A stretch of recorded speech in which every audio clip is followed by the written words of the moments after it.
What happens when one of the world's most beloved wildlife warriors gets blindsided on live television with questions that cross every line of professionalism, basic human decency? Well, you're about to find out. Because Robert Irwin just walked off the Today Show in the middle of an interview, and the footage is absolutely unbelievable. Before we roll into it, hit that subscribe button and tell me in the comments what you think about what went down. Robert was booked for what should have been a classic. Feel Good Morning segment updates from Australia Zoo. Conservation wins, maybe a cute animal cameo. The kind of segment he's done since he was practically in diapers. And as always, he came in smiling, respectful, enthusiastic. But what happened next? No onion, no one saw it coming. The interview started off harmless enough. The Hoslets call him Markusupend with a friendly intro and tossed a simple question about recent zoo projects. Robert lit up instantly, talking about a new baby orangutan and expanding conservation programs. For the first few minutes, everything was normal, warm, easy, predictable. Then Marcus shifted. He leaned in with this smile that didn't quite reach his eyes and said, "So, Robert, you've built quite the career for yourself, haven't you? Following in your father's footsteps must be a lot of pressure." Robert, calm as ever, answered with grace, "It's not about pressure. It's about passion. My dad taught me to love wildlife and fight for conservation. That's what drives me." Marcus nodded. But then he dropped the question that made the entire room freeze. "But is it really your work? Or are you just living off your father's name? Without Steve Irwin, would anyone care what you have to say?" The air shifted instantly. Robert's smile faded. The tension was thick enough to cut. He took a steady breath and replied, voice calm but firm, "That's unfair. Yes, my dad inspired me, but I've spent my whole life studying wildlife and building programs that make a real difference. This isn't about fame. It's about the animals." Marcus wasn't done. Not even close. "Sure, but the Irwin name opens doors. TV deals, magazine covers. How much of that is you, and how much is just the name you were born with?" Robert's jaw tightened. Still composed, but clearly hurt. "I know my dad's legacy is part of my story, but I work incredibly hard. I'm out there every single day doing the work. I'm not coasting on anything." But Marcus pushed again. "Your mom runs the zoo. Bindy's involved. It's the family business. Do you ever feel like you're just playing a role? Like you have to do this whether you really want to or not?" Robert straightened in his chair. "That's completely wrong. Nobody forced me into this. This is my calling. And honestly, it's pretty disrespectful to imply I'm not genuine about my passion." Marcus shrugged, smug. "I'm just asking what people are thinking. You're young. You're famous. Some might say you don't even have a choice. That the Irwin brand needs you to play this part." Robert's voice hardened. "I'm not playing a part. I came here to talk about conservation, not defend my life to someone who clearly has no idea what motivates me." Marcus let out a laugh. "Touched a nerve, huh? People see you and think, Steve Irwin's kid. That's always going to be the headline. Don't you ever get tired of living in his shadow?" That was the moment everything stopped. Robert went completely still. "My father was an incredible man who dedicated his life to protecting wildlife. I'm proud to be his son, proud to continue his work. If you think that's a shadow, then you fundamentally misunderstand everything we're doing." But Marcus pushed again this time, crossing into personal territory. "All right then, let's talk about your personal life. This squeaky clean good boy image, is that really you? Or is that just the brand? Who are you when the cameras turn off?" Robert blinked slowly. Something in him shifted. "I don't see what that has to do with anything." And that right there was the moment the interview went off the rails. Asterisk. I came here to talk about conservation initiatives, Robert said, his patience thinning. Not my personal life. Marcus leaned forward, elbows on his knees, voice dropping into that faux-friendly tone. Come on, Robert. Don't be boring. People want to know the real you. You're telling me you've never thought about walking away from all this? Never wished you could just be your own person instead of Irwin's son? There was an edge to Robert's voice now. I am my own person. And frankly, it's incredibly disrespectful that you keep trying to paint my work as some performance or obligation. I love what I do. I'm not going to sit here while you imply otherwise. Marcus's hands flew up in mock surrender. All right. Don't get defensive. But since we're being honest, let's talk about the zoo. A lot of people criticize animal captivity. How do you respond to those who say Australia's zoo exploits animals for profit? Robert drew in a slow breath. Modern conservation-focused zoos play a vital role in saving endangered species. We run breeding programs, rehabilitation efforts, research initiatives, education, outreach, name it. Every dollar we make goes back into that work. We're not exploiting animals. We're fighting to save them. Marcus nodded, but his expression was a practiced, theatrical skepticism. So you're saying it's all altruistic, no financial incentive? Because from the outside, it sure looks profitable. The zoo is a major tourist destination. Your family's wealthy. Conservation seems convenient for the brand, if you get my meaning. Color crept up Robert's neck. Are you seriously suggesting we use conservation as a marketing gimmick? Do you have any idea how offensive that is? My father died doing this work.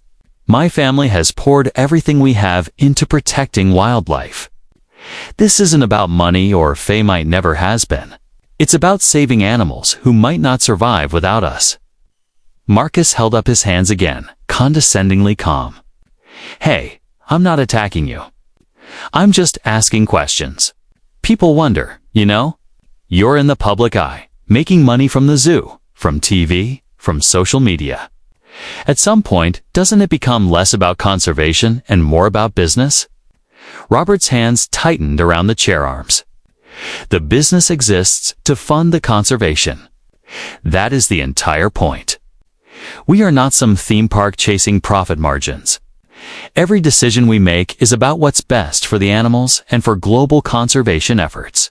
I cannot make that any clearer. Marcus leaned back, crossing one ankle over the other, preparing his next strike. Okay. But let's be real. Your dad Steve was this larger-than-life force. He took risks. He got right in there with dangerous animals. He made conservation entertaining. That's what people loved. But you're a bit more, how do I put this, polished? Safer? Do you ever worry you're just a watered-down version of him? The studio dropped into a vacuum of silence. Robert's face shifted shock, then hurt. Then something sharper. I cannot believe you just said that. He said, each word slow, measured. My father died because of the risks he took. He died doing what he loved, but he died. And you're sitting here suggesting I should be more reckless to live up to some version of him you've built in your head? Marcus's eyes widened. He tried to walk it back. No, that's not what I meant. I'm just saying your dad had this charisma, this energy. You're great at what you do, but even you have to admit you are different. Robert cut him off before the sentence finished. Of course, I'm different from him. I should be. I've said that again and again. But for you to sit here and call me a watered-down version of my father after everything I've explained about my work, my passion, and the programs we've built, it's beyond disrespectful. That's cruel. Marcus shifted uncomfortably, realizing the line he'd crossed, yet still unwilling to let go. I think you're being a little sensitive. I'm trying to have a candid conversation. Your audience compares you to your dad. That's just reality. Robert shook his head slowly. There's a difference between acknowledging comparisons and intentionally undermining everything. I do by framing me as some inferior copy of my father. You've spent this entire interview questioning my authenticity, my motivations, my character, and now you're attacking my legitimacy by comparing me to my dad in the most hurtful way possible. Marcus scoffed. I'm not attacking you. I'm asking tough questions. That's my job. If you can't handle a little scrutiny, maybe you shouldn't be in the public eye. Robert's eyes widened in disbelief. Scrutiny? You think this is scrutiny? This is a hit job. From the moment I sat down, you've done nothing but try to tear me down. You haven't asked a single genuine question about conservation, about the animals, about any of the actual work we're doing. It's been one personal attack after another. Marcus leaned in again, doubling down. Well, maybe if you gave me something interesting instead of these rehearsed talking points about conservation, we'd have a better conversation. You're boring, Robert. That I said it. You're playing it safe. Sticking to the script, and it's dull. Robert stood not abruptly, but with slow, deliberate control. I'm done. I came here in good faith to talk about meaningful work. To talk about animals that need our help. To talk about conservation initiatives that matter. Instead, you've used this platform to insult me, insult my family, question my integrity, and imply I'm failing to live up to my father's legacy. I'm not sitting here for this anymore. Marcus blinked, genuinely startled. Wait, what are you doing? We're in the middle of an interview. You can't just leave. Robert was already unclipping his microphone. Watch me. This interview is over. Air whatever footage you want. I'm done participating. You should be ashamed of using your platform like this. Marcus scrambled to regain control. Come on, Robert. Don't be dramatic. Sit down. We can pivot talk about something else. What about the animals you brought today? Let's show those. Robert paused and turned back. No, you don't get to spend half an hour tearing me apart and then casually pivot to the animals like nothing happened. They deserve respect. They deserve to be presented by someone who actually cares about them, not used as props to salvage your train wreck of an interview. Marcus's tone turned defensive, brittle at the edges. Fine, walk off. But you're making a huge mistake. This is going to look really bad for you. People will say you can't take tough questions, that you're spoiled, entitled. Robert let out a short, humorless laugh. Tough questions. You never challenged me on policy, on conservation strategy, on anything substantive. You made personal attacks and called it journalism. If people think I'm entitled because I refuse to sit here and be disrespected on national television, so be it. I'd rather be called entitled than stay in this chair 1 second longer. A producer off camera tried to jump in, muttering something about going to commercial. But Robert was already moving toward the edge of the set. Marcus called after him, voice rising. This is live television, Robert. You're walking off a live show. Do you even understand what you're doing? Robert turned one last time. I understand perfectly. I'm standing up for myself and for the work my family has dedicated our lives to. I'm refusing to be a punching bag for whatever ratings stunt you thought this was. And honestly, I feel sorry for you.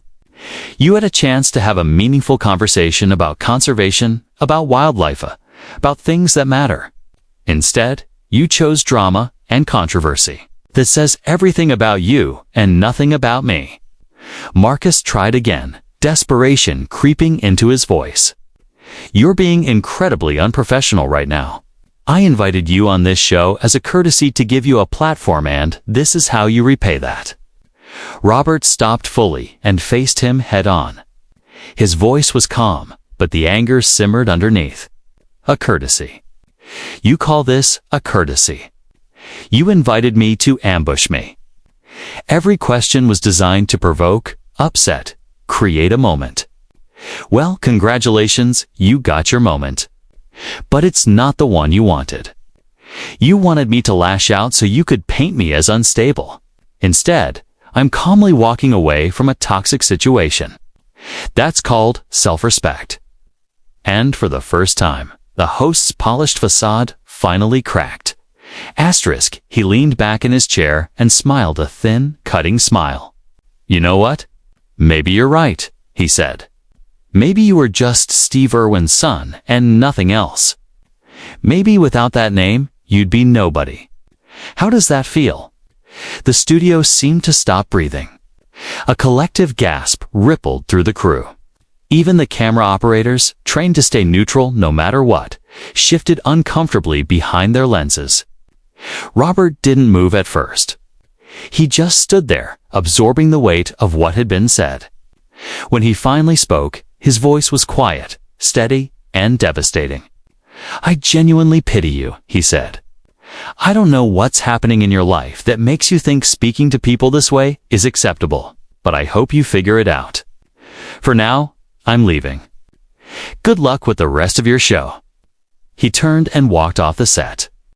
Behind him, Marcus scrambled for control. His voice wobbled as he addressed the camera, muttering something about unexpected circumstances and technical difficulties, but it was pointless. The collapse had already happened, live, unfiltered, irreversible. As Robert disappeared from view, Marcus tried to pull himself together. Well, that was unexpected, he said stiffly. I guess some people just can't handle honest journalism. We'll be right back after this break. But his co-host wasn't buying it. She looked horrified. I think maybe we should acknowledge that the conversation got a bit heated, she said gently. Marcus cut her off immediately. Heated, I was doing my job, asking the questions viewers want answered. If Robert Irwin can't handle that, that's his problem, not mine. She hesitated, then said, I think calling someone a watered-down version of their deceased father might have crossed a line. That was pretty harsh. Marcus bristled. I'm not apologizing for being real. He comes on here with this flawless public image, and yeah, I pushed back. That's what good interviewers do. But the audience wasn't fooled. Social media erupted within minutes. Viewers accused Marcus of ambushing his guest, of bullying him, of turning a conservation interview into a personal attack. Hashtags exploded. Clips spread like wildfire. The co-host tried again. I just think the line of questioning became very personal very quickly. Robert came here to talk about conservation. Marcus snapped. Are you seriously criticizing me on air right now? Robert Irwin walked off our show. That's on him. If he couldn't handle scrutiny, maybe he's not as mature as people think. She went silent. Her expression said everything. When the show returned from commercial, the atmosphere was off-kilter. Marcus was visibly agitated. His co-host looked withdrawn. The energy was brittle, tense. Throughout the rest of the broadcast, Marcus kept trying to justify himself with little barbs like, sometimes interviews get tough, not everyone can handle that. But every comment only made him look worse. Online, people tore apart the moment where he compared Robert to a watered-down version of his father. Many called it cruel. Others labeled it exploitation. Media analysts weighed in, saying Marcus clearly went in with an agenda. One commentator put it bluntly, this wasn't journalism. This was a failed attempt to manufacture a viral moment by provoking a young man widely respected for his composure. Robert, they noted, never took the bait. He stayed calm. He walked away. Observers pointed out the power imbalance. Robert was young. A guest live on someone else's platform with Marcus controlling the narrative, the pacing, and the tone. Some called it bullying. Complaints poured into the network. Sponsors asked questions. Pressure mounted fast. By late afternoon, the network issued a statement. They valued respectful dialogue and were reviewing the interview. The message was clear: they were distancing themselves from Marcus. That evening, Marcus tried to defend himself on social media. "I stand by my interview with Robert Irwin today. As journalists, we must ask challenging questions.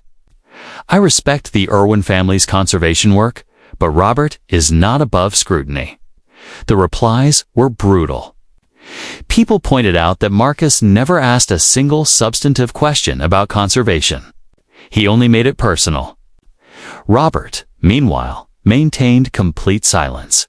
No posts, no comments, no reactions. His restraint only strengthened public admiration. The Australia Zoo released a brief statement. Robert Irwin was eager to share important information about endangered species and our conservation programs. Unfortunately, the interview took a different direction. We support his decision to remove himself from a situation that was no longer productive or respectful. The conservation community rallied behind him.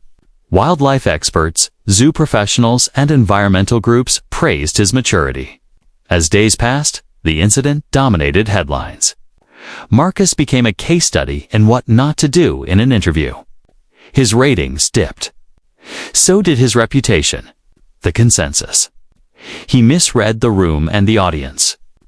The moment became part of a broader conversation about media ethics and the treatment of guests on live television. Robert had shown that walking away from disrespect, no matter the stage, can be an act of strength. He refused to be bullied. And he handled the situation with a poise that impressed nearly everyone who watched it unfold. So that's the story of how Robert Irwin walked off the Today Show.